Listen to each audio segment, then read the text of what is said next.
बिस्मिल्लाहिर्रहमानिर्रहीम। अस्सलाम वालेकुम।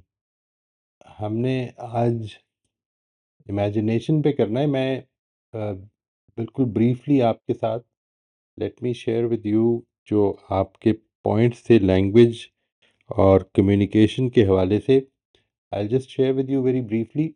ये पॉइंट्स जो हैं ये आपने बताए हैं, मैंने उनको सिर्फ एनलिस्ट कर दिया है, कैटेगराइज कर दिया है। अच्छा जी। सबसे पहली चीज़ जो है, सबसे पहली कैटेगरी जो बनी है दैट इज़ इनर ग्रोथ। इसमें जो पॉइंट्स डिस्कस हुए एंड आई थिंक सबसे ज़्यादा इसी में डिस्कस हुए, वो थे learn and share, take responsibility for thoughts and emotions, express themselves with self awareness and accountability, refine inner speech, meta communication, अपने आप से जो डायलॉग आप कर रहे हैं उसको बेहतर करें, think consciously, question your assumptions, align internal dialogue with truth in conscience, अपनी वैल्यूज़ के साथ उसको अलाइन करें। दूसरी चीज़, फिर और चीज़ इसी में इनर ग्रोथ में जो है that is engage in self reflection and admit mistakes. अगर कहीं गलती का पता चल जाए तो उसको मान लिया जाए, अपोलोजाइज़ किया जाए, अपने दुख का इजहार किया जाए, approach the world with humility. दूसरी कैटेगरी जो है दैट इज़ डेवलप कनेक्शन, बाहमी ताल्लुकात को डेवलप करना एक दूसरे के साथ, इंसानों के बीच में, बिल्ड रिलेशनशिप्स। इसमें जो पॉइंट्स डिस्कस हुए हैं वो ये हैं, actively listen and understand others emotions, foster peaceful respectful disagreement. तीसरी कैटेगरी जो है that is contribute to collective growth, use language to benefit others and yourself, promote good values through expression, strengthen society through collaborative communication, preserve and transmit meaningful heritage, resolve conflict, treat language as a trust not a weapon। यानी ये recognise किया जाए कि speech जो है इसके अंदर एक पावर है, हम लोगों को इससे हिला सकते हैं। Use it ethically and responsibly, and use language to imagine and articulate a better world. Avoid using language to spread hate or misinformation। और आखिरी कैटेगरी जो है दैट इज़ डिवाइन कनेक्शन।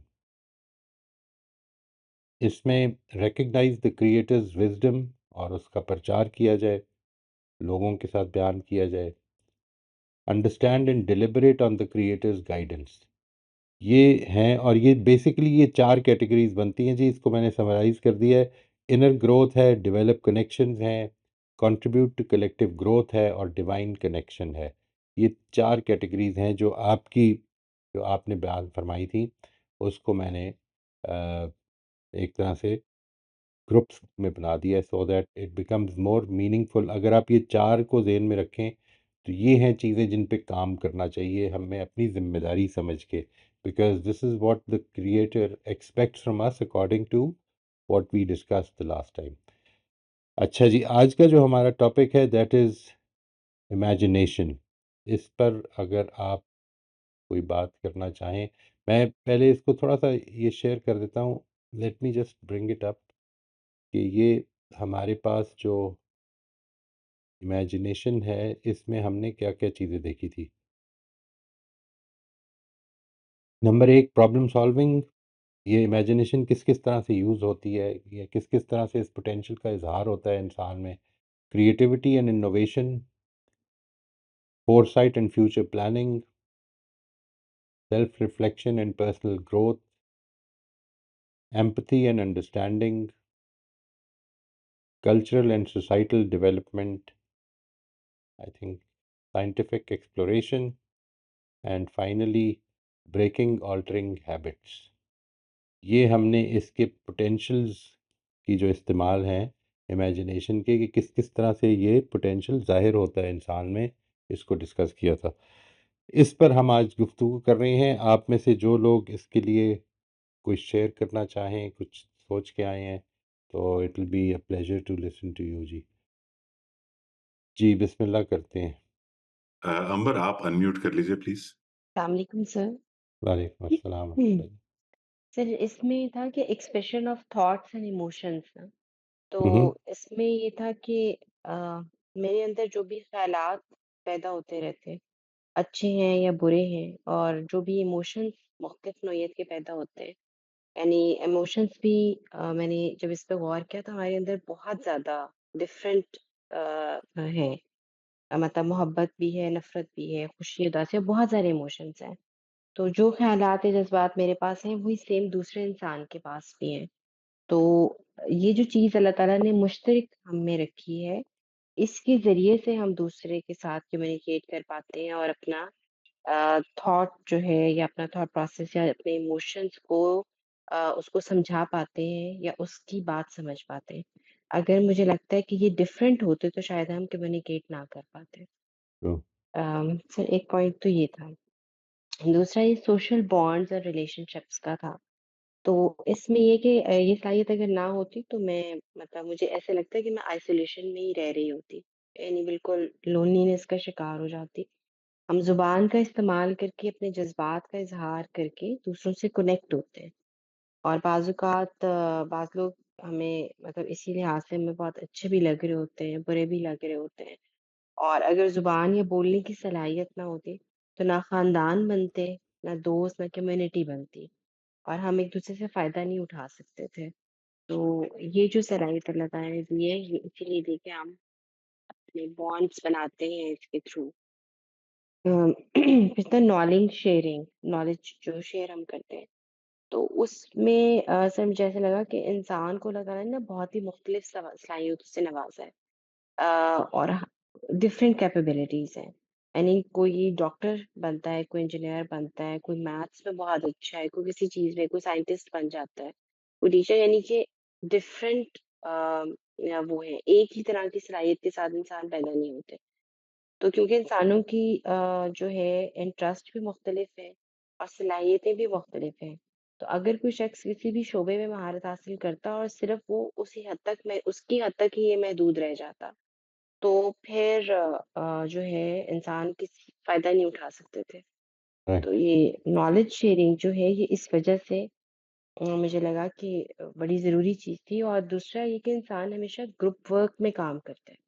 यानी कभी भी इंसान अकेला कुछ भी हासिल करके जो है वो किसी जगह पे नहीं पहुँच सकता। उसको दूसरे लोगों की ज़रूरत होती है। सपोर्ट सिस्टम की ज़रूरत होती है। इसमें जब मैंने सोचा है तो उसमें मुझे बहुत सारी चीज़ें नज़र आईं। जैसे अगर आर्किटेक्ट है, अगर वो कुछ बना के आगे उसको सपोर्ट सिस्टम ना मिलता तो वो कुछ भी नहीं कर सकता था। इसी तरह डॉक्टर है, हॉस्पिटल्स नहीं रन हो सकते थे, कुछ भी नहीं हो सकता था अगर ग्रुप वर्क ना होता तो। तो ये भी मुझे लगा कि नॉलेज अगर शेयर ही ना होता तो बड़ा मुश्किल था। सही। फिर कल्चर ट्रांसमिशन है। कल्चर ट्रांसमिशन में ये है कि आगे मुझे लगता है कि अगर ये ना होती तो हमारी कोई आइडेंटिटी ना होती। इस ट्रांसमिशन की वजह से हम कुछ अच्छी या बुरी रवायात पर एज़ ए सोसाइटी खड़े हो जाते हैं, और किसी भी कल्चर में जो भी एडवांसमेंट होती है वो कभी हम तक मुंतकिल ना होती।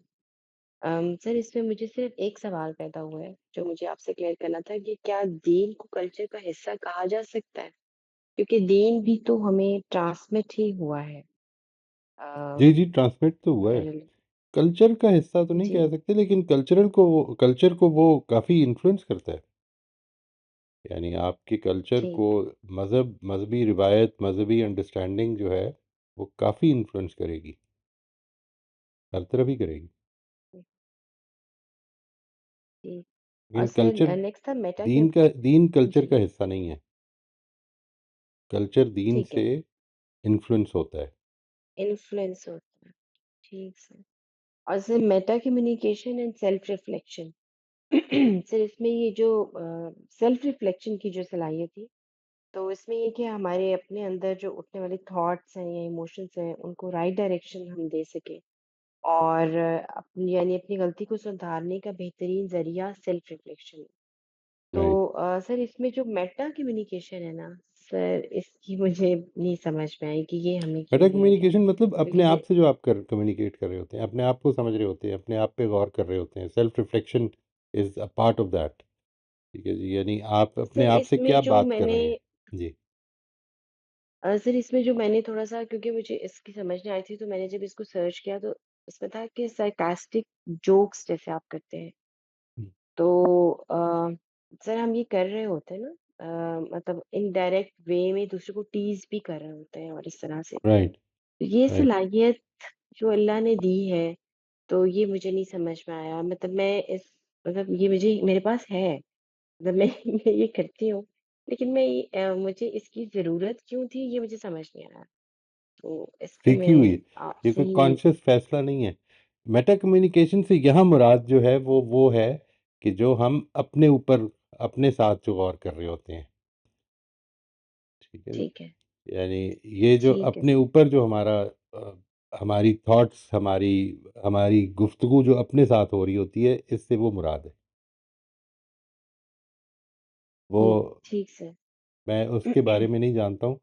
लेकिन ये जो आपने बताया कि क्या क्यों कर रहे होते हैं, ये बेसिकली आदतन कर रहे होते हैं, ये सोच के नहीं कर रहे होते।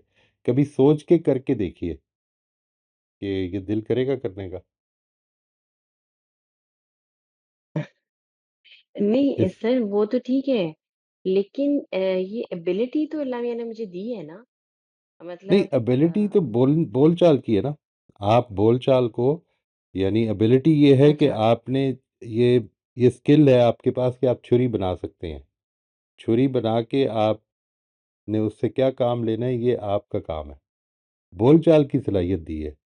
अब वो बोलचाल में चूंकि हम जिस माहौल में रहते हैं, it is a serious issue. मैं आपसे अर्ज करता हूँ कि टीचर्स को ट्रेन करते हुए मुझे बड़ी दफ़ा ये बात सामना करना पड़ा कि टीचर्स बेहतर जुगतबाज होते हैं स्टूडेंट के मुकाबले में। They have to prove it in the class. उस वक्त ये बिल्कुल फरामोश हो जाती है बात कि हम रोल मॉडल्स हैं। किस चीज़ के रोल मॉडल्स हैं, ये हम भूल जाते हैं। यानी क्या हम जुगतबाजी के रोल मॉडल्स बनना चाहते हैं? Is this the idea? हम हमारे लिए उस वक्त उस स्टूडेंट को हराना इम्पॉर्टेंट हो जाता है, उसको गिराना इम्पॉर्टेंट हो जाता है, बजाय इसके कि हम इस चीज़ को इग्नोर करके उस लॉन्ग टर्म विजन को सामने रखें कि जो हमारा उस बच्चे के बारे में हो। ये जो एस्पेक्ट है कि हम अनकॉन्शियसली ये कर देते हैं, यही चीज़ यहाँ पर होती है। यानी जब आप सार्केज़म यूज़ करते हैं तो व्हाट वी डू इज़, हम इस मौके पर we want to pass on a message, ये भूल जाते हैं कि हमने किस पोटेंशियल को डेवलप करना है, अपने अंदर भी और दूसरे के अंदर भी। ये वाला एस्पेक्ट इस जी पर सर, सोचिएगा, क्या ये ऐसा ही सही। होता है? क्या कोई बामकसद होती है ये सार्केस्टिक कमेंट्स, रिमार्क्स, ये किसी का मजाक उड़ा जी देना? सही। सर इसमें मैं जब ये कर रही थी ना, ये एक्सरसाइज जब, तो एक चीज़ बहुत मुझे बार-बार वो आ रहा था मेरे सामने कि जितने भी ये पोटेंशियल्स हैं, ये पॉज़िटिव भी और नेगेटिव भी हैं। राइट, यानी राइट। दोनों ही हैं। ऐसा नहीं है कि सिर्फ़ पॉज़िटिव है, यानी नेगेटिव भी उतने ही नहीं, नहीं, नहीं। ज़ोरदार हैं जितने पॉज़िटिव हैं हमारे पास। तो बिल्कुल, वो मुझे लगा कि बिल्कुल। ये बड़ी इंटरेस्टिंग चीज़ है कि ये मेरे मतलब ये मेरे पे डिपेंड करता है कि मैंने किस डायरेक्शन में इसको लेके जाना है। वही कि फिर वही अल्लाह ताला की वो बात मुझे याद आई कि जो विल दी है मैंने तुम्हें, तो वो अब उसका इस्तेमाल करो, तभी राइट। तुम्हें समझ आएगा। विल और कॉन्शियस दोनों। जी, ठीक है ना जी, यानी कॉन्शियस कॉन्शियस दोनों। उसको सीख। यही मैं बात पिछले 2-3 सेशन में जो कोशिश कर रहा था बयान करने की, कि मज़हब को इससे अलग रखें। ठीक है, मज़हब को या अखलाकियात को, इसलिए क्योंकि ये पोटेंशियल्स अपनी अपनी नेचर में कोई नॉर्मेटिव पोटेंशियल्स नहीं है। ऐसा नहीं कि ठीक करो।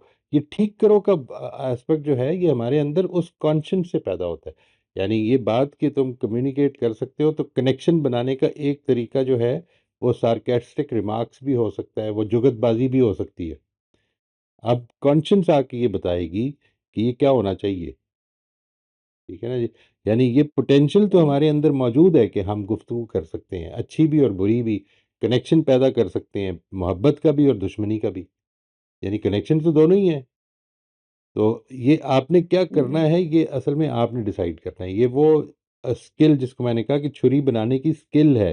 ये पोटेंशियल है हमारे अंदर कि हम छुरी बना सकते हैं। छुरी क्यों बनानी है? खुदा की नेमतों से फ़ायदा उठाने के लिए, या खुदा की मखलूक की जान लेने के लिए? ये आपका फैसला होगा। सही। और ऐसा भी था problem solving and innovation. Sir इसका था कि इसकी सलाहियत के बगैर जो है इंसान जो है वो ना इनफरादी सतह पर और ना इज्तमाही सतह पर जो है वो कम्युनिकेट किए बगैर इसका हल मुमकिन नहीं था। यानी ये कम्युनिकेशन की सलाहियत थी तो इंसान एक दूसरे के लिए फायदेमंद भी हो सके, वरना अदरवाइज नहीं हो सकता था। तो बिल्कुल। और सर मुझे शुरू में ऐसे लगा कि अ, पहले मैंने जुमला ये लिखा कि हम अपनी हमारी इंसान को इंसान के साथ गुफ्तगू के लिए लैंग्वेज की ज़रूरत है। यानी अगर हम खुदा के साथ अपना वो कर रहे हैं तो उस वक़्त हमें ज़रूरत नहीं है। यानी अल्लाह ताला तो हमारे अंदर जो भी थॉट्स चल रही हैं, जो भी हमें उस वो जानता है। लेकिन फिर मुझे बाद में इसको मैंने सोचा तो मुझे ख़्याल आया कि मैं जो अपने अंदर भी जो मैं बातचीत कर रही हूँ, वो भी तो उसमें भी तो लैंग्वेज इस्तेमाल हो राइट। पहले मुझे लगा कि नहीं थी, लेकिन इसके लिए भी ज़रूरत थी कि हम हमारे पास कुछ अल्फ़ाज़ होते, जिसको हम एक्सप्रेस कर पाते हैं। तो और देखिए अल्लाह ताला ने और सर आदम को ये कलिमात दिए बात करने के। सर ये मैंने यानी जज़ाकल्लाह सर मैंने कभी नहीं ऐसे एक्सरसाइज़ की थी। मैंने की है तो मुझे एहसास हुआ है कि ये तो बहुत बड़ी नेमत है।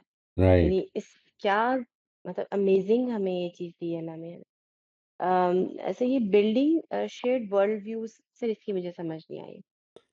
मुझे नहीं इसका वो कनेक्ट नहीं मैं कर पाई कि ये क्या है? यानी देखिए और मैं सर इसकी ये एक छोटी सी मिसाल देता हूँ, इससे बात समझ में आ जाएगी। यहाँ पर ये जो हम बैठे हैं गुफ्तगू कर रहे हैं, ये बेसिकली एक यूँ समझ लें कि एक पैगाम है, हाफ कुक्ड कह लें उसको, कुक्ड कह लें, fully prepared कह लें, या बेसिकली आइडिया शेयरिंग कह लें। यानी what is it all about? It is about we should work on our character, we should work on our moral development. ये है जो बेसिक पैगाम है। इस वर्ल्ड व्यू को लेके लैंग्वेज के सहारे से मैं ये कोशिश कर रहा हूँ कि आप लोगों को अपने साथ शामिल करूँ, एक कम्युनिटी बने हम। ठीक है? ये जो बात है कि बिल्डिंग शेयर्ड वर्ल्ड व्यूज़, ये असल में इस तरह इस नौइयत के काम है। ठीक है? अपनी अच्छा। अपनी ज़ुबान के सहारे पर हम ये सारा काम कर पाते हैं, अदरवाइज़ कर नहीं सकते थे। यानी आप यहाँ पे जो लोग तशरीफ़ फरमा हैं, ये किधर-किधर से आए हुए हैं, वी डोंट इवन नो। लेकिन वो एक पैगाम है जिसकी वजह से, और वो पैगाम किस किस मीडियम के ज़रिए से जा रहा है, वो लैंग्वेज के ज़रिए से जा रहा है, कम्युनिकेशन के ज़रिए से। ठीक है, ठीक है जी? ठीक है। यानी ये थोड़ा-सा ब्रॉडर व्यू में हम इसको देखेंगे तो वो राइट।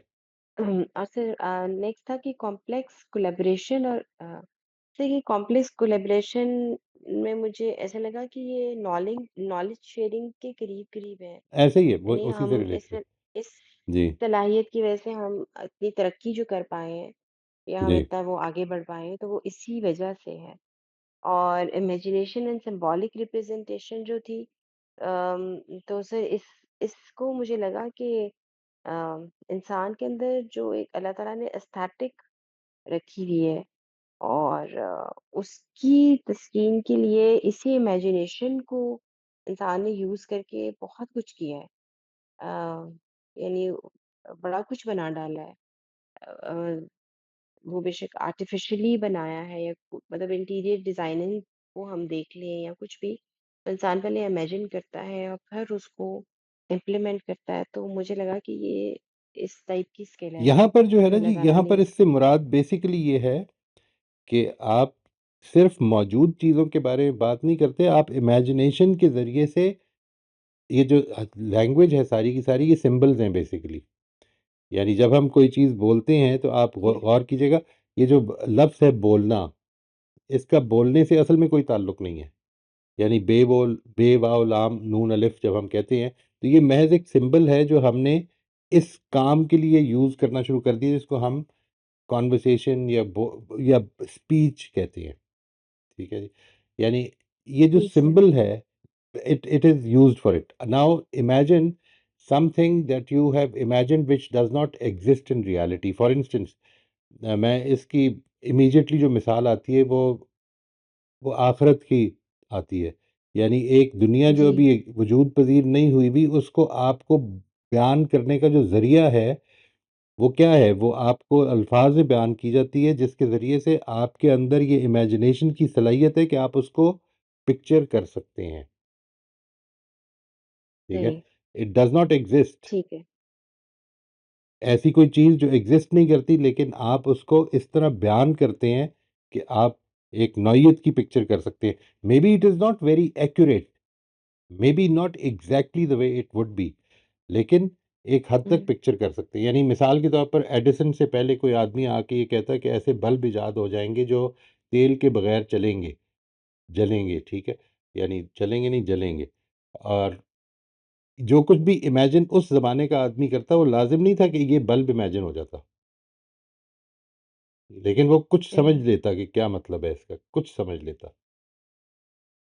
तो ये जो अब ये जो हम जैसे हैरी पॉटर है, ये जो हम इस तरह की मूवीज़ बनाते हैं, तो सर इसमें भी इमेजिनेशन यूज़ जी, होती जी। है? जी, जी, अ, इमेजिनेशन तो तो सर फिर ये इमेजिनेशन तो मतलब काफ़ी इसका वो है ब्रॉडर वो है, मुझे बहुत, एस्पेक्ट्स बहुत नज़र आते हैं डिफरेंट जगहों पे। एब्सोल्यूटली बहुत ज़्यादा। इनफैक्ट मैंने ये इमेजिनेशन के सेशन के आगाज़ में कहा था कि जो कुछ एग्ज़िस्ट नहीं करता, उसके बारे में अपनी सोच में उसको एग्ज़िस्ट करवाना। अगर इस लिहाज़ से देखा जाए, तो आप गौर कीजिएगा कि जितनी इंसान की तरक्की है, वो असल में इमेजिनेशन से शुरू होती है। जितनी भी है, जितनी भी है। जितना भी कल्चर है, जितनी भी तरक्की है, जो कुछ हो रहा है, यानी वजूद पज़ीर हो रहा है, वो असल में पहले इमेजिनेशन में आता है, उसके बाद वजूद पज़ीर होता है। ये तो बहुत ज़्यादा वसी चीज़ है। सही है, ठीक। जी सर मेरी शेयरिंग इतनी थी। Thank you so much thank sir. You जी, थैंक यू। मोहित साहब, आगे पैनल पे जाने से पहले, if I may share my comments on creativity, जी, तो जी। 4 पॉइंट्स हैं, जल्दी से शेयर कर देता हूँ। फॉर्चुनेटली बाय प्रोफेशन मुझे क्रिएटिविटी प्रैक्टिस करनी पड़ी है almost every day for the last 20 years. So I might be able to add some ideas and some comments जो thought provoking होंगे सबके लिए। तो एक तो सबसे रिमार्केबल चीज when I think about it इस कॉन्टेक्स्ट में, जो असल सवाल हम जवाब देने की कोशिश कर रहे हैं कि थोड़ी देर के लिए ऐसे कदर नजर कर लें कि हम जिस अल्लाह ताला को जानते हैं उनको हम भूल जाएं, और हम ये सोचें कि कोई क्रिएटर है जिसने हम ये पूरी कायनात खल्क किया, हमें बनाया और हमें ये यूनिक कैपेबिलिटी दी। तो क्यों दी? वो क्या एक्सपेक्ट करता है हमसे?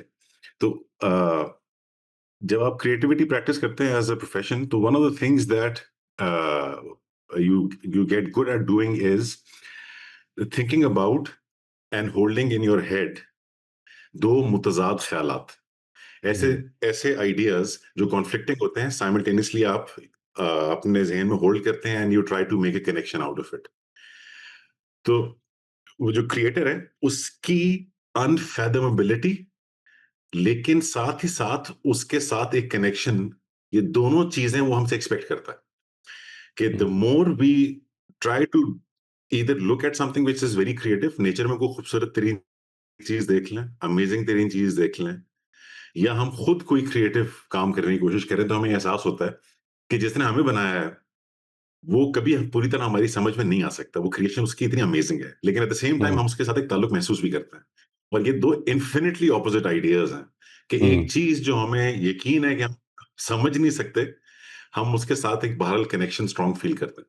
तो एक तो ये एक्सपेक्टेशन है उसकी, हमें ये क्रिएटिविटी पैराडॉक्सिकल थिंकिंग, की इसको एबिलिटी। डायलैक्टिकल थिंकिंग कहते हैं जी। इसको कहते हैं डायलैक्टिकल थिंकिंग या पैराडॉक्सिकल थिंकिंग। ठीक है जी, यानी absolutely, holding to opposing things together in, और फिर उनमें कनेक्शन ढूँढना। एग्जैक्टली। जी। और जनरली इस किस्म की थिंकिंग हमारे लिए फ्रस्ट्रेशन क्रिएट करती है, लेकिन ये क्रिएटिविटी का ही स्पिरिट है कि जहां पे इंस्टेड ऑफ फ्रस्ट्रेशन ये हमारे लिए एक ऑ क्रिएट करता है, ये हमारे लिए एक वाव फैक्टर क्रिएट करता है और एक मजीद क्रिएटर से क्लोजनेस की जर्नी की तरफ हमें इंस्पायर करता है। हुँ, तो एक आई थिंक ये इनहेरेंट छुपी हुई उसके अंदर एक एक्सपेक्टेशन है जो उसने हमें क्रिएटिविटी की एबिलिटी दी। दूसरा, वो जो भी क्रिएटर है वो शायद हमसे चाहता है कि हम रिसोर्सफुल रहें इस दुनिया में जो जिंदगी गुजारें। क्रिएटिविटी एक एसेट के तौर पे अगर रखें और उस लेंस से हर सिचुएशन को देखें, तो resourceful, everything is a resource around us. इसका एक दूसरा नतीजा ये निकलता है कि इसी में शायद छुपी हुई एक्सपेक्टेशन उसकी कि हम कभी होपलेस ना हो, हम्म। कि एज लॉन्ग एज बस कोई भी रिसोर्स मौजूद है, और हमेशा होती है कोई ना कोई, उस वक्त तक होप हाई रहनी चाहिए। फिर एक एक्सपेक्टेशन जो मुझे लगता है इसमें छुपी हुई है, वो ये है कि क्रिएटर की ब्रिलियंस की ग्लिमर नजर आती है जब भी हम कोई क्रिएटिव एक्सरसाइज करने जाते हैं। एक रीजन जो मैं ये कह रहा हूं वो ये है कि अब मेरा पर्सनल एक्सपीरियंस भी रहा है, और मैंने जितने अमेजिंग तरीन क्रिएटिव थिंकर्स के साथ इंटरेक्ट किया है, most of them in one way और द अदर हमेशा ये कहते जरूर हैं कि आपको जब अमेजिंग तरीन भी को आइडिया आ गया, तो साथ ही ये रियलाइजेशन भी आ जाती है कि एक्चुअली ये कोई ओरिजिनल आइडिया नहीं है। हमारी क्रिएटिविटी जिस हद तक भी जा सकती है, और बहुत बहुत वसी है वो हद जहां तक जा सकती है, बहरहाल वी फील कि हम एग्जिस्टिंग रिसोर्सेज, एग्जिस्टिंग रियलिटी के बियॉन्ड नहीं जा पाते। तो वो जो एब्सोल्यूट क्रिएटर है, उसकी क्रिएशन की ब्रिलियंस की एक ग्लिमर नजर आती है एवरी टाइम हम अपनी क्रिएटिविटी की लिमिट हिट करते हैं। और last but not the least, creative thinking हमें क्रिएटिव एबिलिटी देने का के अंदर एक ऑब्जेक्टिव शायद ये भी है कि हम हर चीज में चाहे तो इंस्पिरेशन ढूंढ सकें, और ये दोनों हवाले से एक यूजफुल चीज है। इन आवर डार्केस्ट टाइम्स भी हम very very important, we can very find important. Inspiration, और even if it's not dark, if the world is moving ahead, तब भी हम मजीद लीप एंड बाउंड्स से ग्रोथ कर सकें, just because we feel inspired by looking at something. तो these were few points that I wanted to quickly share. Very important जी, thank you. और ये बहुत, थैंक यू सो ये जो मच। आखिरी बात आपने फरमाई है, ये तो मुझे लगता है कि वैसे ही हमारी ज़िंदगी के हवाले से, क्योंकि ज़िंदगी में ये टाइम आने हैं, मुश्किलें आनी हैं, तो उसमें always imagine, always keep your spirits high, and the one tool that you have keeping your spirit high is imagination. ये अगर इसके बारे में आप म, म, पूछना चाहेंगे तो इससे मज़ीद बात कर लेंगे, लेकिन ये बात कि मेरी ज़िंदगी का मकसद है, मैंने उसको अचीव करना है। मुश्किल है, टाइम इस वक्त बहुत मुश्किल है, लेकिन उस अचीवमेंट को अपने जहन में एक ख्वाब की हैसियत से ज़िंदा रखना, ये खुद एक इमेजिनेशन की एक्सरसाइज है। वेरी इंपॉर्टेंट जी, थैंक यू जज़ाकल्लाह। Absolutely, most welcome. अच्छा जी, going back to the panel, Ayesha आप अनम्यूट कर लीजिए। अस्सलाम वालेकुम। वालेकुम अस्सलाम रहमतुल्लाह जी। सर मैंने लिखा है इमेजिनेशन के हवाले से। खालिक मुझसे ये चाहता है इमेजिनेशन की सलाहियत देकर कि मैं अपने माशरती मसाइल हल कर सकूं और अपने ज़ाती मसाइल भी हल कर सकूं और नई दरियाफ्तें कर सकूं या कर सकें पहले। अपने ठीक। मुस्तकबिल को प्लान करें, खुद पर गौर करें, अपने विज़न के मुताबिक अपनी ज़िंदगी को डिज़ाइन कर सकें और अपनी बुरी आदतों को बदल के अच्छी आदतें अपना सकें। खुद को बेहतर करें और मुश्किल वक़्त में हौसला रखें, कभी किसी अच्छी याद से भी हौसला मिलता है और मुस्तकबिल की अच्छी उम्मीद से भी। ये बात कर रहा हूँ मैं, दूसरा एग्जैक्टली ये बात की है जी, कि वो उसको पिक्चराइज करें कि मैंने असल में इधर तक जाना है, कोई फ़र्क नहीं पड़ता पहुँचेंगे नहीं पहुँचेंगे, it will keep your head high, कि मैंने इधर जाना है, हौसला ऊंचा रखेगा वो। दूसरों की तकलीफ़ महसूस कर सकें और उनकी मदद कर सकें। हम्म, बस यही है सर। बहुत अच्छा है जी, बहुत अच्छा है, very relevant to the point, thank you. जी, अदनान आप अनम्यूट कर लीजिए। अस्सलाम वालेकुम। वालेकुम अस्सलाम। मैं तो अपने पॉइंट्स हैं, मगर ये जो अभी रिसेंटली अली ने रेज़ किया है बहुत रेलेवेंट है, और I keep on going through it. I still remember COVID time actually. So I have a big story of me. We actually immigrated during the COVID time. So yes, ये जो imagination की power है, once you are in difficult time, it's really powerful. और एक चीज़ मैं बहुत frequently करता हूँ, बिकॉज़ मेरी थोड़ी इमेजिनेशन शायद थोड़ी ज़्यादा ही, मैं इमेजिन करता भी हूँ चीज़ें। और वो ये कि आपको पता ही है, डिफिकल्ट टाइम्स चल रहे हैं हमारे लिए भी और वर्ल्ड के लिए भी। सो मैं I totally avoid watching the videos, clips of war and everything, because वो मेरी इमेजिनेशन को थोड़ी उस तरफ लेके जाते हैं जिसका मैं कुछ कर नहीं सकता। सो बहुत अच्छा, बहुत अच्छा, I avoid always this thing. बहुत ही अच्छा अच्छा, जी। गोइंग बैक टू जो जी, जी, जी। आई थिंक कुछ कहना चाह रहे थे मोहित नहीं, साहब नहीं, आप? I think it's a very wise decision, because I remember this can ये जो है ना, मीडिया की जो डोज़ेज है दिन की, इसको बहुत रिस्ट्रिक्ट करें अपनी ज़िंदगी में, because it is not contributing anything positive in your lives. आपको इन्फॉर्मेशन बहुत मिल रही है, वो कल भी ले सकते हैं आप। यानी ये जो ब्रेकिंग न्यूज़ का कॉन्सेप्ट है कि अभी आई है तो अभी मुझे पता चल जाए, ये कोई अल्लाह ताला का डाला हुआ फ़र्ज़ नहीं है कि हमें अपनी इन्फॉर्मेशन पूरी आपकी ज़िंदगी को मफलूज कर देती है कई दफ़ा ये, ठीक है? इसलिए मेरा ख़्याल है it's a very wise decision, very wise decision. अपने आप को जितना हो सके इससे थोड़ा-सा इसकी डोज़ेज को रिस्ट्रिक्ट करना है। So that I can keep exactly doing exactly what I think is a positive contribution, मुझे करनी है, बहरहाल मेरी ज़िम्मेदारी है। बहुत अच्छा है जी, जी जी, कमेंडेबल। Exactly exactly.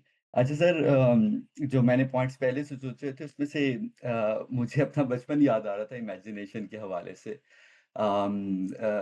मैं शायद मैं समझता हूँ मैं अभी भी खैर काफी एक बिलो एवरेज हूँ डरपोक होने, मतलब मैं काफी डरपोक इंसान रहा हूँ हमेशा थ्रू आउट माई लाइफ। तो जैसे बचपन में जो मुझे सबसे पहला डर याद है, एक तो ये कि मैं इतना डरपोक होता था कि मैं किसी अकेली जगह पर नहीं जा सकता था। और आपको पता है हम वी ग्रो अप ये जिनों की और भूतों की कहानियां सुनते हुए। So I remember still a day in my life के बहुत छोटा, मुझे एग्जैक्टली याद भी नहीं एग्जैक्टली, कि I literally went to a dark place at night, a shady place, and I called कि वेयर आर यू गाइस। एक बिल्कुल चाइल्डिश वे में, ये जो भी जिन है ना आज मेरे सामने आज है। मैं आज भी सोचता हूँ तो I smile about it. So that was all of imagination, of course nothing happened और कुछ भी नहीं हुआ और सारा कुछ। हुँ, but then it good gave me a courage to get out of that situation. ठीक है? इसी तरह मैं रातों को जाग जाता था, और जब भी मैं सोता था, खैर आज भी होता है, शायद हर एक के साथ होता हो, कि उस वक़्त बहुत सी थॉट्स आती हैं, और मेरे साथ ज़्यादातर नेगेटिव थॉट्स आना, कि अब क्या हो जाएगा? ये सिचुएशन है तो कैसे होगा? So then I started practicing again from my childhood, कि जी मैंने वो सोच को कैंसल करके कोई पॉज़िटिव जो मुझे खुश करती है, वो सोचना शुरू कर दिया।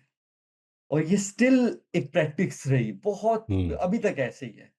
हुँ, देन एक मेरी यूनिवर्सिटी टाइम में था, तो मेरी लाहौर में एक्सीडेंट हो गया, बस के टायर मेरी टांग के ऊपर से गुजरा। तो अच्छा, उस वक्त मुझे ये याद है कि मैं ना, आपको पता है हम मूवीज देखते हैं, तो I use to imagine a lot के जी कोई, और कब आप एंजॉय कर रहे होते हैं, कोई बुलेट आपको लग रही है और कोई आप टकरा रहे हैं, मुझे ऐसा लगा कि यार ये मैं बहुत गलत सोचता। Why I imagine before the accident I was imagining me being a part of an accident. So after that day, और ये होता है अभी भी, कोई ट्रैवल पर जा रहा होता है, दिमाग में आता है कि कार का टायर तो नहीं पंक्चर हो जाएगा। सो इस तरह की बहुत सी negative thought. So what I did practice throughout my life, अब तो ये 7-8 साल से ज्यादा हो गया, कि मैं इमीडिएटली जब वो सोच आती है तो उसकी काउंटर थॉट सोचता हूँ कि no no, I will reach at that destination safe and sound happy. I imagine, literally imagine myself. सो ये सब चीजें, मुझे नहीं पता इसका कितना फायदा होता है, मगर ये मेरे माइंड को जरूर रिलैक्स करता है। रियलिटी असल वो बात चेंज यही है, करता है या नहीं करता असल मुझे नहीं बात तो पता। यही है। This is exactly what it does, and this is what we should target. असल में क्या होता है, इससे क्या फ़र्क पड़ता है? वो तो पर्दा उठेगा तभी पता चलेगा कि कितना उससे फ़र्क पड़ा, नहीं पड़ा।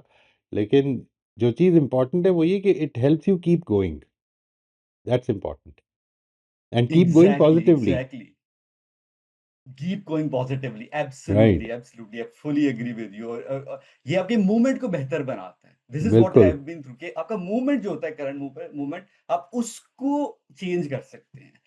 सो whether you are in a difficult time और you are in a positive time, both ways आप इस इमेजिनेशन से एक अच्छे टाइम को बुरा बना देते हैं और एक बुरे टाइम्स को कम से कम होप वाइज बेटर बना सकते हैं, जो अभी आपने भी कहा और अली ने भी जिक्र किया इसके हवाले से। अच्छा, स्टोरी टेलिंग एक बड़ा मजे का सब्जेक्ट, मैं अपनी वाइफ से भी डिस्कस कर रहा था। ये आजकल कैमरास आगे, जाहिर है उसकी बेनिफिट्स बहुत सारे हैं, मगर मैं डिस्कस कर रहा था, मैं कहा मेरे जैसे बंदे के लिए जो बंदा स्टोरी सुना सकता है, और बड़ा ये इसने ज़ुल्म किया कैमरे ने। आप कहीं जाते हैं और वो पिक्चर दिखा देते हैं। अब इसने इमेजिनेशन को बड़े हद तक मेरे मैं गलत सोच रहा हो सकता हूँ, मगर किल कर दिया। क्योंकि अगर मैं पुराने ज़माने में जाऊँ, ट्रैवलर्स को सोचता हूँ, तो वो कहीं से आते हैं, वो उनकी एक अपनी रिफ्लेक्शन है उस जगह की, कि उन्होंने ऐसा दरख्त देखा, उन्होंने सूरज को ऐसा निकलते देखा। मुझे आज भी याद है कि हम अहमदाबाद गए थे, तो एक सीन है वो मैं कभी भूलता नहीं, और मैं उसको अपने अल्फाज में डिस्क्राइब करता हूँ कि हम एक माउंटेन के टॉप पर थे और बारिश हो रही थी, और वी वर हाइकिंग, और सूरज को एक यहाँ पर अ, बादल थे जिस जगह पर हम थे, और उस चोटी के दूसरी साइड पर सूरज निकल रहा था। वो व्यू मैंने कहीं भी नहीं देखा आज तक। वो मुझे ऐसा लगा जैसे सोने की किसी कान से एक रोशनी निकल रही है ना, वो व्यू मेरे माइंड में ऐसे है। अब अगर वो मैं पिक्चर खींच के किसी को बता दूँ, तो मुझे वो उसका कोई फन नहीं नज़र आता। मगर जब मैं ये डिस्क्राइब कर रहा हूँ और आप लोग जितने भी सुन रहे हैं, आप अपने तौर पर इसको इमेजिन कर रहे होंगे। तो ये जो इमेजिनेशन है, हर एक बंदे की अपनी इमेजिनेशन, उसका जो मज़ा है, frankly I enjoy that a lot. और ये वाक़ई क्रिएटर की कितनी ज़बरदस्त म मेरे लिए तो एक बहुत ही खूबसूरत जो है ना वो आप एबिलिटी है जो हमें दी गई है। तो आप उसके अंदर गुम जाते हैं, उस स्टोरी टेलिंग के अंदर और उस इमेजिनेशन के अंदर, और उसके इतने डोर्स से डोर्स निकलते हैं और उसकी इतनी कलर्स हैं कि आप उसके अंदर वाक़ई गुम हो सकते हैं, बिल्कुल। सो ये इसकी पावर है बेसिकली। अब मैं इसकी तरफ आऊँगा, अगेन वही बात जो असल में जैसे अली ने भी हिट किया, कि क्रिएटर क्या चाह रहा होगा। अब क्रिएटर ने क्रिएशन दी है, और अब जैसे मैं एक क्रिएशन हूँ, इसी तरह आप एक, यहाँ पर मौजूद लोग हैं और हमारे इर्द सब क्रिएशंस हैं।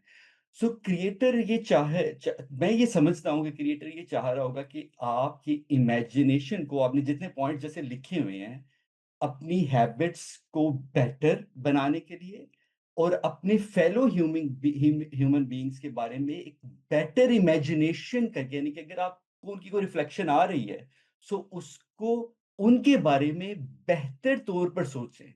ये सारी वो चीज़ें जो हम उधर कैरेक्टर डेवलपमेंट में भी, जिसमें रिफ्लेक्शन और सारी बातें डिस्कस करते हैं, सारे पॉइंट्स, कि जब आप किसी के बिहेवियर को स्टडी कर रहे हैं, तो गिव इट हिम और her a chance with a better imagination, कि अच्छा यार, इसके साथ ये शायद स्टोरी हो, अगर ये इस वक्त गुस्से में है, तो शायद इसकी कोई बैक स्टोरी हो, वो इमेजिन कर सकते हैं आप।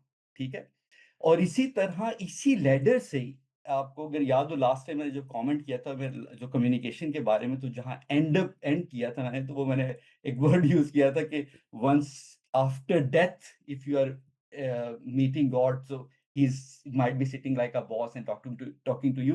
So again, this is again an imagination, imagining about the creator, that when will you meet, how you imagine that scene.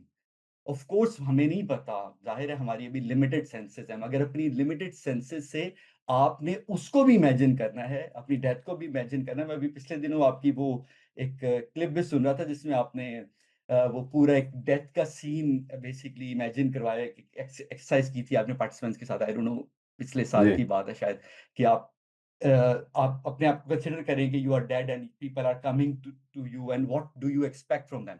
Again that's imagination, कि राइट। आप इमेजिन करें कि आप आफ्टर लाइफ में कैसे पहुंच रहे हैं, क्रिएटर उस वक्त किस तरह आपसे मिल रहा है, बाकी लोग आपसे कैसे मिल रहे हैं।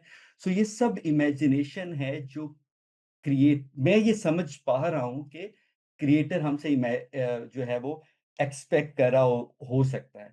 और या this is what we can think, या these are thank you few जी, points I would thank you, like to share. या बहुत शुक्रिया। जी, रोज़बिन आप अनम्यूट कर लीजिए। जी, अस्सलाम वालेकुम। वालेकुम अस्सलाम रहमतुल्लाह जी। जी सर, मैंने ये पॉइंट्स लिखे हैं, इमेजिनेशन की सलाहियत देकर खालिक मुझसे क्या चाहता है? तो खालिक को इमेजिन करूँ कि वो कैसा होगा। ये दुनिया क्यों बनाई? मैं कहाँ से आई? मैं कहाँ जाऊँगी? मरने के बाद क्या होगा? मुझे क्यों बनाया? इस तरह की इमेजिनेशन या इस तरह के सवालात आ रहे थे मेरे ज़हन में। एग्जिस्टेंशियल क्वेश्चंस, इनको इनको कहा जाता है एग्जिस्टेंशियल क्वेश्चंस, आपके वजूदी सवालात। क्यों हम जी, तो वजूद इसको में थोड़ा आए? इमेजिन करें। क्या मकसद है? किधर जा रहे हैं? किधर जा रहे हैं तो जी, पता है, लेकिन क्यों जा रहे हैं ये नहीं पता। क्यों जा रहे हैं? तो क्या होगा? यानी राइट। कुछ होगा भी या कुछ नहीं होगा? हम्म। मरने के बाद फिर उठेंगे भी या कुछ नहीं होगा? ये खत्म हो गए, क्योंकि मिट्टी हो अभी गए। हम खालिक को मतलब अल्लाह ताला की बात नहीं कर रहे ना, हम तो खालिक राइट। की बात कर रहे हैं। और अगर मिट्टी हो गई तो फिर ये सारा हम्म। जो यहाँ हम जो सब कुछ छोड़ रहे हैं उसका क्या होगा? बिल्कुल सही है। नहीं, वो तो बहरहाल छुट्टी जाना है। देखिए वो जो है ना, बड़ी इंटरेस्टिंग बात है वो, कि अगर आप इसकी प्रोबेबिलिटी पे जाएं, या let's say that there is 50-50 chance ले लें, थोड़ी देर के लिए इमेजिन कर लें कि 50% चांस है कि जो मज़हब कह रहा है कि आखिरत आएगी ये ठीक है, और 50% चांस है कि ये गलत है। तो अगर गलत है तो क्या खोया, और अगर ठीक है तो क्या खोया? कॉस्ट किस में ज़्यादा लगती है, उस पे भी फैसला अगर कर लें तो मेरा ख्याल है वो भी कोई मामूली चीज़ नहीं है। वो भी ठीक है। जी, वो भी बिल्कुल। It makes a lot of sense कि अगर अल्लाह ताला है और ये बर्पा हो जाएगी आखिरत, और इसमें अच्छे और बुरे अलग-अलग हो जाएँगे। जब आप इस जगह से, यानी एक आदमी अगर इसको रैशनली अभी नहीं समझ सका है, वो इस जगह से भी शुरू कर ले, अगर इस इमेजिनेशन से भी शुरू कर ले, तो उसको फिर जो रास्ता है वो उसके लिए आगे का आसान होता जाएगा। यानी वो उसको वो चीज़ें मिलनी शुरू हो जाएँगी, वो नज़र मिलनी शुरू हो जाएगी, जिसके नतीजे में अब उसका जो लेंस है वो फेथ वाला बनना शुरू हो सकता है। But I think this this chance, इसके बारे में तो बिल्कुल रैशनली डिसाइड कर लें कि जो खो अगर ये गलत है तो क्या खोया, और अगर ठीक है तो क्या खोया? ठीक है तो बहुत कुछ खोया, राइट। फिर तो सब कुछ ही गया। बहुत कुछ खोया। यानी जी, यहाँ पे बिल्कुल। जो पाया वो तो चला ही जाना है, वो तो पता ही है कि चला जाना है। बिल्कुल। और जो वो तो जैसे ही मिलता है फ़ौरन चला जाता है। राइट, एग्ज़ैक्टली, बिल्कुल। ये आई थिंक और this is also part of imagination, कि ये ज़रूर हुँ, रखें इसको। रैशनैलिटी भी और है जो इसमें। जी। जी। आगे जो था एम्पैथी एंड अंडरस्टैंडिंग, तो किसी भी सिचुएशन में दूसरे से मामला करते हुए अपने आप को उसकी जगह रख कर सोचो कि उसने अगर ये फैसला लिया है या कोई बात कही है तो उसकी वजह क्या हो सकती है। तो ये बात इमेजिन सही, करो, बात उस सही है। उसकी जगह अपने आप को रख के सोचें। फिर जो आगे था ब्रेकिंग हैबिट्स में, इसमें ये है कि मैं अपने बुरे रवैयों और बुरी आदत आदत की ज़िम्मेदारी कबूल करूँ। राइट, दूसरों को ज़िम्मेदार ना बनाऊँ इसका, ठीक क्योंकि है। मैं इनको बदल सकती हूँ। और बुरी ये जो आदत को अच्छी इमेजिनेशन है, आदत ये से असल में बदल सकती बदलने में यूज़ होती है। ये है जी, जो इम्पोर्टेंट बात है। आप जब इसको बदल सकते हैं, तो एक टूल जो अल्लाह ताला ने आपको दे दी है, ये इसमें यूज़ हो सकती है। ठीक है जी? जी, तो वही वही इमेजिन करके उसको फिर इस्तेमाल करके उसको बदलें। तो उसकी राइट, ज़िम्मेदारी खुद कबूल करेंगे तो ये स्टेप आगे आएगा ना।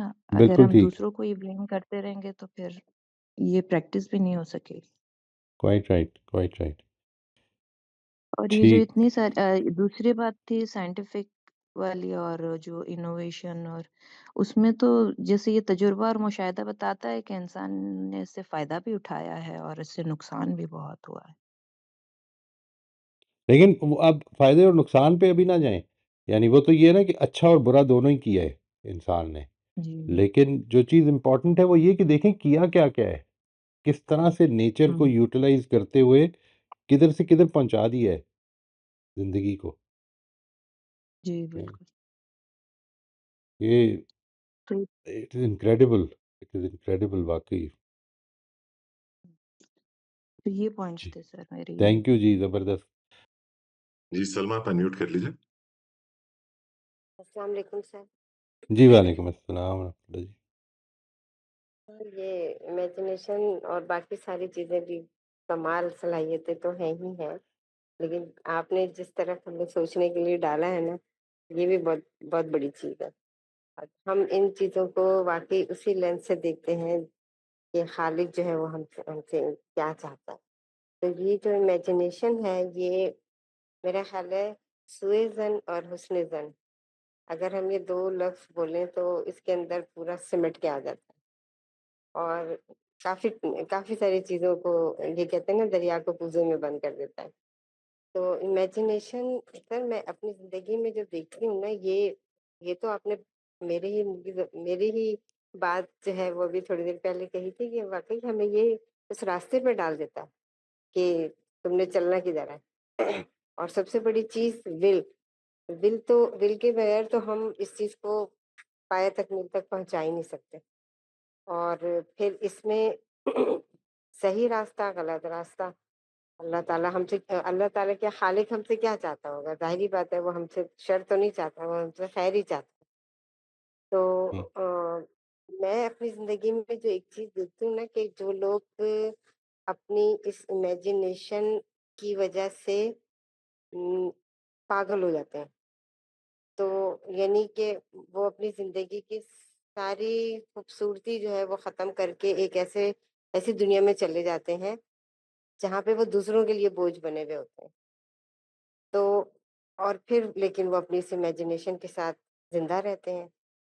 और ये मुझे नहीं समझ आती कि वो अपनी ज़िंदगी ख़त्म नहीं करते, उस महरूमी की वज़ह से जिसकी वज़ह से वो इस जगह पहुँच गए हैं, वो अपनी ज़िंदगी ख़त्म नहीं करते। वो एक ख़याली दुनिया के अंदर जीना शुरू कर देते हैं और वो जीते ही रहते हैं, जीते ही रहते हैं। लेकिन उससे हमें उससे क्या सबक मिल रहा होता है या हमें उनको देख के जो है अपने लिए क्या सोचना चाहिए, वो यही कि इन्होंने गलत रास्ते का इंतखाब कर लिया और ऐसे हो गए कि ये अब बोझ बने हुए हैं दूसरों के लिए।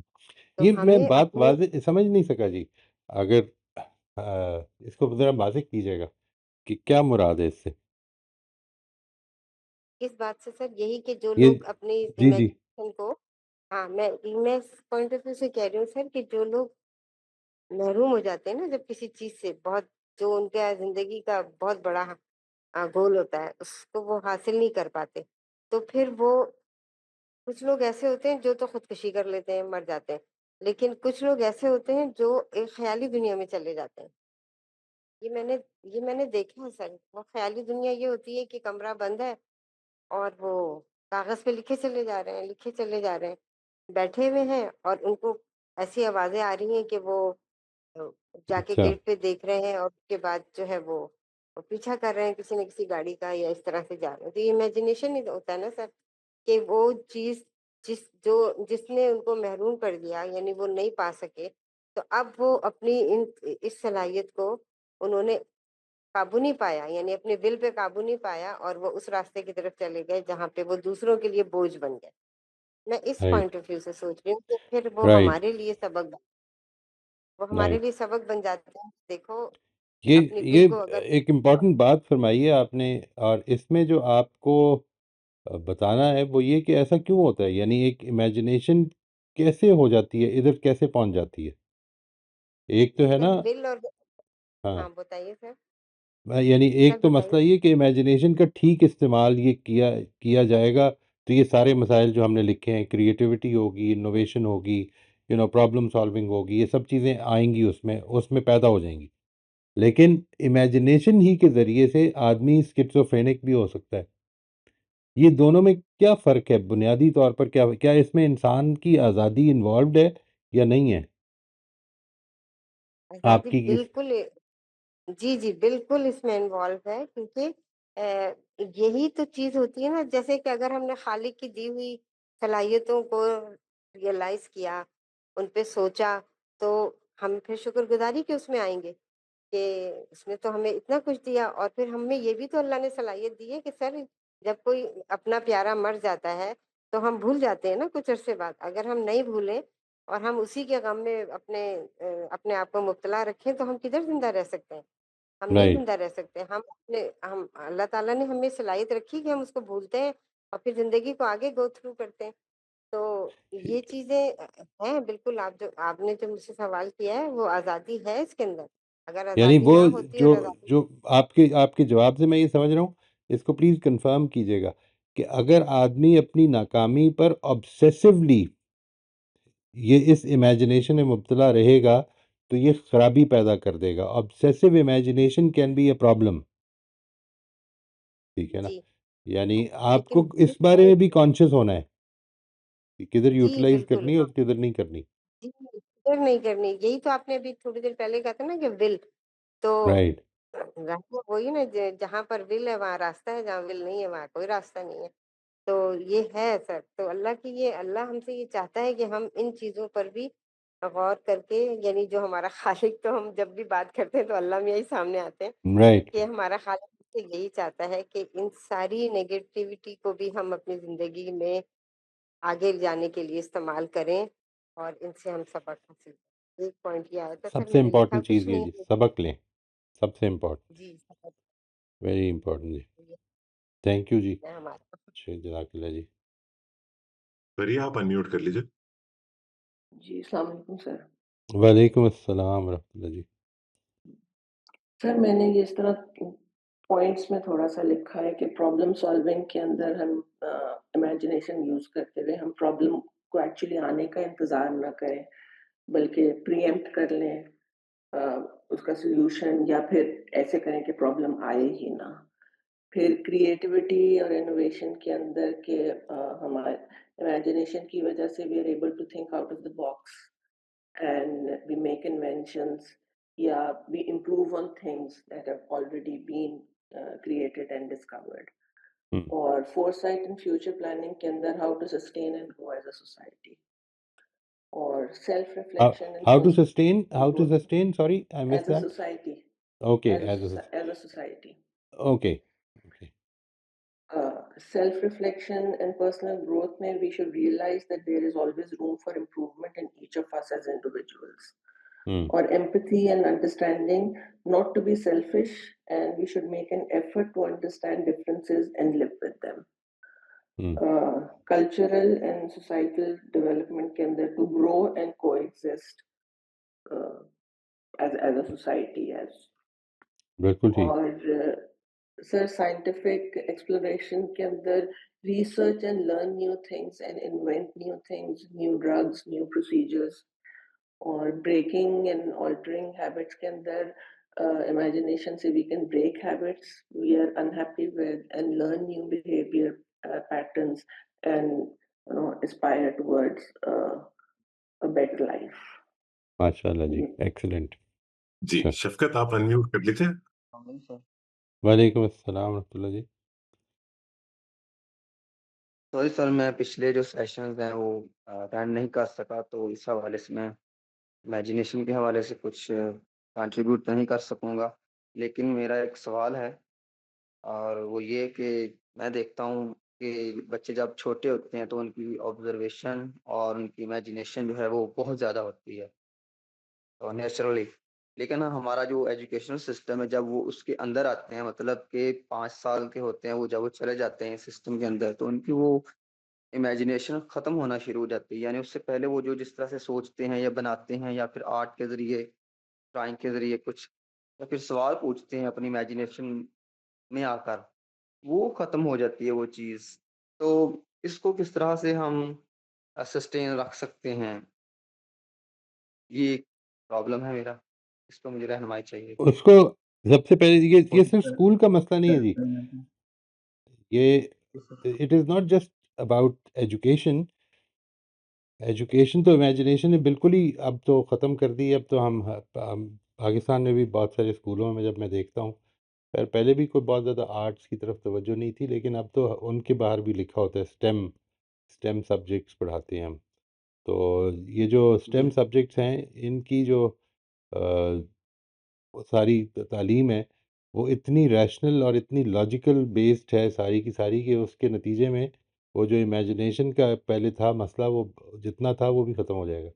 लेकिन एक चीज़ जो इम्पोर्टेंट है वो ये वो सलाहियत है कि जो हमारी, जब हमें बहुत ज़्यादा सपोर्ट नहीं मिलती तो दब तो जाती है, ख़त्म फिर भी नहीं होती। और अच्छा। एक चीज़ जो आपने फरमाई कि एजुकेशन में ये होता है, ये सिर्फ एजुकेशन में नहीं होता, ये हम अपने बच्चों के साथ भी ये करते हैं। यानी we don't want them to be too imaginative, या हम उनको पसंद नहीं करते कि वो टाइम इस तरह की चीज़ों पे लगाएं, कहानियाँ लिखने पे लगाएं, मिसाल के तौर पर अपने दिन के बारे में कोई चीज़। मुझे याद है, I remember my nephew was about 3 4 4 5 years old, maybe 6 years old। ये वो टाइम होता है कि जिस वक़्त बच्चा जो होता है ना, उसकी इमेजिनेशन उसकी रियलिटी होती है, उसका ख्वाब उसकी रियलिटी होती है। कई दफ़ा वो आपसे इस तरह की बात करेगा कि आपने मुझे कल ये कहा था, और या ये बात करेगा कि मैंने उधर एक बंदा देखा जो इतना बड़ा था। ये उसके ख्वाब होते हैं जो उसकी रियलिटी, और उसमें उसमें इमेजिनेशन में वो फ़र्क नहीं जानता। इसी तरह उसने एक दफ़ा मुझे ये कहा कि मैंने शॉट मारी, इतनी ज़ोर की शॉट मारी कि वो आसमान पे चला गया बॉल, और फिर वापस ही नहीं आया, और हम ये समझ रहे थे कि ये एग्ज़ैजरेट कर रहा है। It was not an exaggeration, it was an imagination, and that imagination had been. लेकिन इसके नतीजे में कई दफ़ा ये रिस्पॉन्स आता है, "ओह यार की तू चवलाई मारता रहना है।" ये जो बात है, इसमें उसको एक एक झटका लगता है। This is something which we do not like.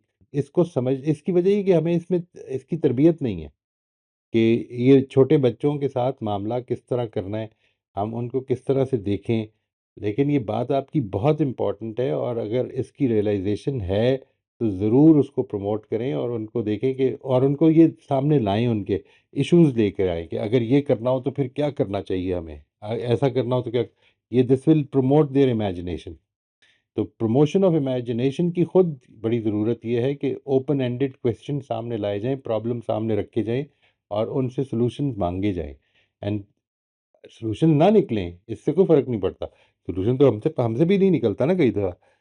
लेकिन ये कि हम उसको अगर इस सोच पर आमादा रखें, और ये बात कि किस तरह से हमने थिंकिंग आउटसाइड द बॉक्स करनी है, इसमें चंद चीज़ें बड़ी इम्पॉर्टेंट हैं, अगर आप चाहें तो वो नोट कर लें। इसमें बड़ा अच्छा काम जो किया है वो लैटरल थिंकिंग के ऊपर एडवर्ड डी बोनो का है। उसने को मेरे ख्याल है 100 से ऊपर किताबें लिखी हैं इस पे, छोटी-छोटी सी उसकी किताबें हैं, बहुत सारे टॉपिक्स पे लिखी हैं।